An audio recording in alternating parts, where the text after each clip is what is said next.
Es muy interesante ver que empieza a fines de diciembre en Wuhan, pero rápidamente se extiende a 190 países.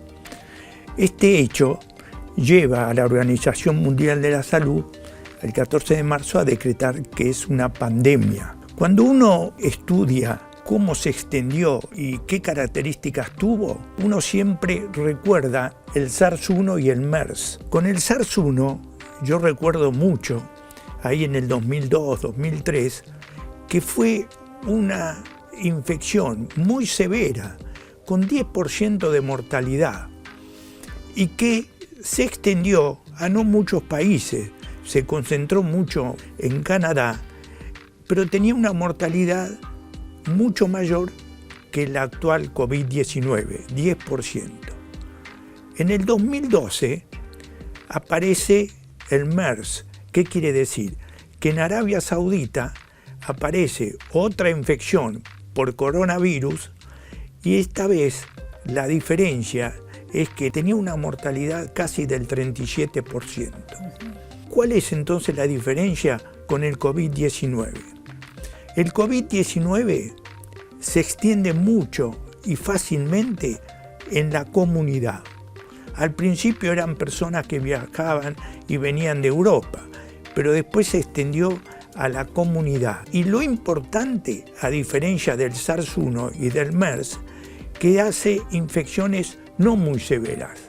Tanto es así que el 80% son infecciones leves o moderadas. Hay un 20% que afecta a los adultos mayores que tiene un comportamiento mucho más severo. Y lo que hemos visto que en los adultos mayores, sobre todo en los que son diabéticos, hipertensos, tiene un curso que realmente tiene una mortalidad muy elevada. Eso ha hecho de que uno tuviera mucha importancia de controlar y proteger a nuestros adultos mayores. Cuando uno ve lo que pasó en Europa, uno encuentra que países como Italia, España, tuvieron una cantidad muy importante de casos.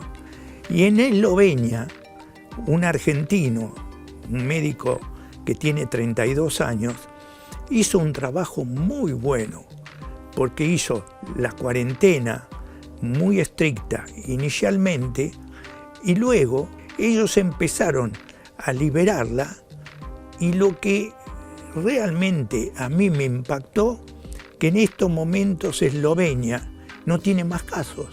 Y Nueva Zelanda también es otro de los países que ha controlado el COVID-19. Han controlado muy bien a los pacientes, han hecho muchos testeos, han controlado muy bien a los pacientes que están enfermos y a sus contactos. Y después vieron que ya no circulaba más.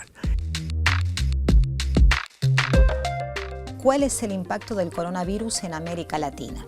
Tenemos en Brasil 707.000 casos de pacientes infectados y 37.000 pacientes muertos. Y a mí lo que me impacta mucho de Brasil son las favelas. Y ahí es muy difícil controlar el contacto de uno con otro. Y Bolsonaro ha tenido una actitud un poco más liberal frente a esta situación. Perú también tiene realmente muchos casos, 199.000, casi 200.000 casos y 5.500 fallecidos. Después de Perú, Chile. Chile nos impacta mucho porque en Chile hay más de 138.000 casos. Para mí es difícil entenderla porque el número de infectados es muy elevado, pero el de muertos no. Tiene nada más que 2.260, 2.700 muertos. Uruguay ha hecho un trabajo fenomenal. Y fíjate que ellos tienen muy pocos casos, muy pocos muertos, y realmente Uruguay es un ejemplo en América Latina. Y después tenemos la Argentina, que tenemos más o menos 27.000 casos y tenemos casi 700 fallecidos. En resumen, el centro hoy es América Latina y dentro de ellos Brasil y Perú son los más importantes.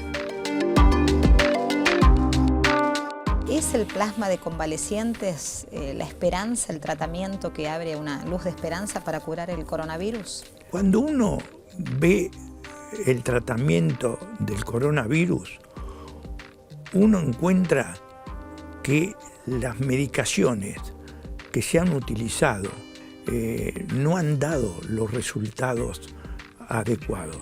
El plasma de convalecientes podría ser una herramienta muy importante para controlar a los pacientes infectados.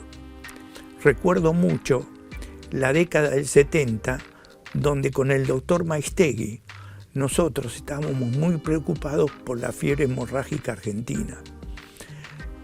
Tratamos a algunos pacientes con plasma de convalecientes, de pacientes que habían tenido la fiebre hemorrágica. Yo quedé impactado lo beneficioso que resultaba el plasma de convaleciente.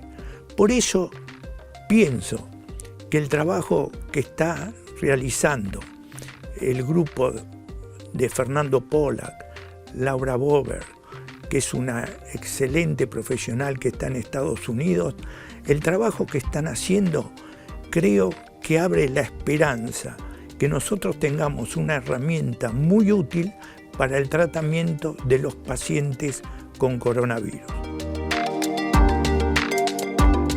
¿Puede contarnos cuál es el estatus actual de las vacunas frente al SARS-CoV-2?